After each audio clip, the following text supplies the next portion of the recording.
Guys good morning. সকাল সকাল ঘটনা ঘটে গেছে, বুঝছো নি আমরা বড় সকাল সকাল ঘটনা ঘটে গেছে। ঘটনা হলো এই দেখো, কব আমি ঘুমের মাঝে কিতা করছিলাম। ওদিকে ডাকি ওদিকে ঘুম মানে ঘুমো, হ্যাঁ। ওদিকে ডাকিতে ওদিকে ঘুমো। হ্যাঁ। তা এখন আস্তে আসি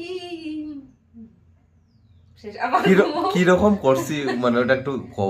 ডাকছি মোবাইল দেখতে দেখতে তুমি ঘুমো, ঠিক আছে। আমি তোকে মোবাইল দেখা মাঝে এদিকে তুমি মোবাইল, তো তুমি ঘুমো। হ্যাঁ। আবার আমি বাবা বাবা বাবা কইলাম, হ্যাঁ। আমি সাইড হয়েছি তোমার দিকে, তারপরে তুমি ঘুমাই না। এরপরে আবার ওদিকে ঘুরিয়া হ্যাঁ। কিতা হয়েছে আসলাই হ্যাঁ।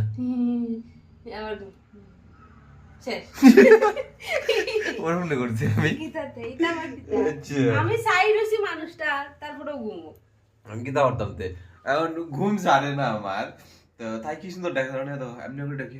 আমি এদিকে ঘুমাইছি, তাই এদিকে আমার মুখে বসে এখন বা বা বা বা বা বা বা বা বা বা বা বা বা। ঠিক আছে, তার চেয়ে আমি সোজা হয়েছি আবার। তারপরে এদিক থেকে এদিকে ঘুরেছি, তা আমি এদিকে আইছি। আবার বলে আবার মুখে দিয়ে সাইড হয়েছি। আবার আমি অন্য করে ঘুমাইছি। আবার বা বা বা বা বা বা বা বা।